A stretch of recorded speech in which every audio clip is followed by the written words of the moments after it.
अकारण करुणा बलवाना है, जो अपनी कारुणिक कृपा का स्मरण करते हुए मनुष्य शरीर प्रदान किया हम सभी को, है ना।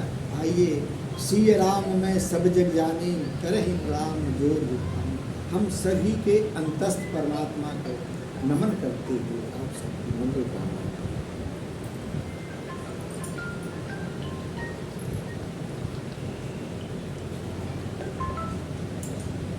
आजकल देखने में आ रहा है कि नवयुवक पीढ़ी जो है दाम्पत्य बंधन में बंधने से डर रही है।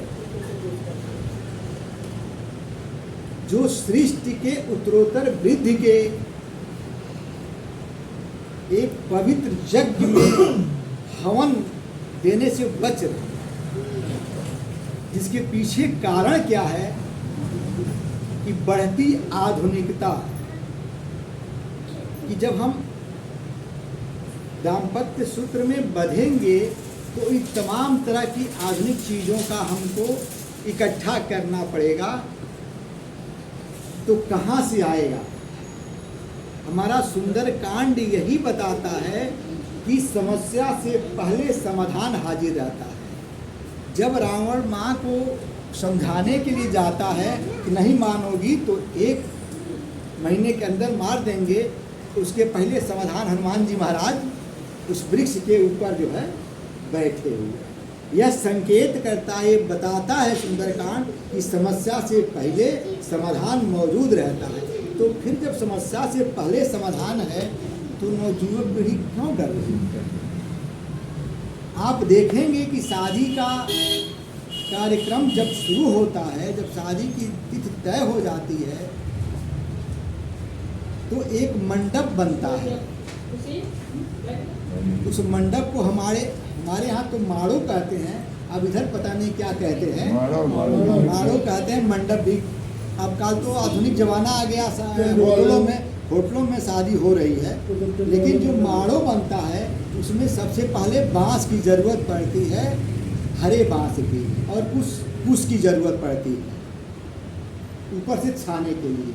तो क्या संकेत देता है, पहले साइंटिफिक सुनिए, वैज्ञानिक सुनिए उसका मतलब। बांस जो होता है हरा होता है, जो विद्युत का सुचालक होता है, विद्युत का सुचालक होता है। कुश जो होता है वह विद्युत का कुचालक होता है। मतलब जब मंडप में कार्यक्रम हो रहा हो, बिजली गिरे तो सीधे वो बांस के माध्यम से अंदर चली जाए, वह बिजली को खींच लेता है बांस, और कुश उसको जो है कुचालक होता है उसको अपने ऊपर से हटा देता है और बांस खींच करके नीचे को, तो जो बैठे रहते हैं तो कोई खतरा नहीं। यह हमारे पूर्वजों ने, हमारे ऋषि महात्माओं ने शोध करके सांकेतिक रूप में लगा दिया। दूसरी बात, ये तो वैज्ञानिक हो गया, और जो इसके पीछे रहस्य छिपा हुआ है, उसके पीछे यह है कि चाहे आप जितने बड़े हो जाओ, अगर नहीं झुकोगे तो अस्तित्व खत्म हो जाएगा। बांस का जो जाता है ऊपर तो देखे होंगे कि झुक जाता है। तो चाहे जितने बड़े हो जाओ, लेकिन अपनी नम्रता को बनाए रखना, अपनी विनम्रता को बनाए रखना, घर परिवार में बड़े बुजुर्गों का सदैव आदर सत्कार सम्मान करते रहना, तो तुम्हारे जीवन में कोई बाधा नहीं आएगा। और जो तुम लोग चिंतित हो रहे हो कि शादी ब्याह करके कहाँ से खर्च जुटाएंगे, उसके लिए हमारा देश यह कृषि प्रधान देश रहा है। हमारी सारी व्यवस्था कृषि पर ही निर्भर।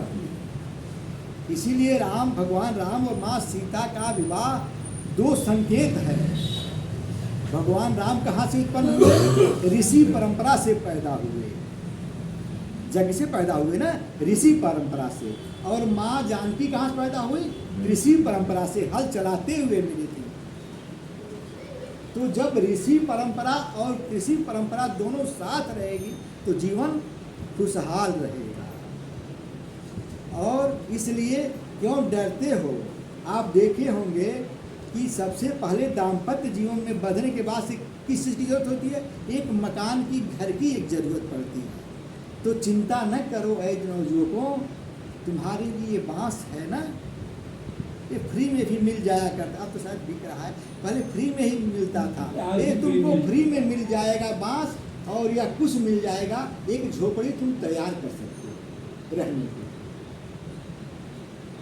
दूसरा, आप देखे होंगे एक चक्की रहती है उसमें, जात में एक कील लगी होती है। कील यह संकेत करता है कि तुम यदि अपने कुटुंब परिवार से जुड़े रहोगे धूरी से, तो तुमको खाने पीने की कोई दिक्कत नहीं आएगी, तुम न भी कमाओगे तो घर परिवार के लोग व्यवस्था कर देंगे। उसमें एक सुगा टंगा रहता है, सुगा टंगा रहता है, जो इस बात का संकेत करता है, समझाता है कि ऐ नौजुवान, सुगा देखो मिर्चा खाता है, लेकिन बोल उसकी मीठी निकलती है। तो तुम संसार के कड़वे वचन को तो सुनते रहना, खाते रहना, खाने का मतलब कि सुनते रहना, लेकिन अंदर से कभी कड़वा वचन न निकले। जिस तरह से तोता मिर्चा खाते हुए, कड़वा खाते हुए बोल मीठी निकालता है, इसी तरह से तुम मीठी बोल निकालते रहोगे तो तुम्हारी जीवन की गाड़ी चलती रहेगी। ये सारे हमारे ऋषियों ने, महात्माओं ने, हमारे बुजुर्गों ने सांकेतिक रूप में, क्योंकि उस समय समझाने के लिए किताब कलम नहीं थे, मोबाइल नहीं, शब्द नहीं थे कि बताया जा सके, तो चाहे क्या, तो सांकेतिक रूप में इन चीज़ों को उस माड़ों के अंदर रख दिया जाता था कि दाम्पत्य सुख में बनने से सबसे पहली आवश्यकता इन चीज़ों की होती है। तो यह नवयुवकों के लिए जो है संकेत हमारे पूर्वों ने दिया। आइए, जब शादी की बात चल रही है तो रंग भूमि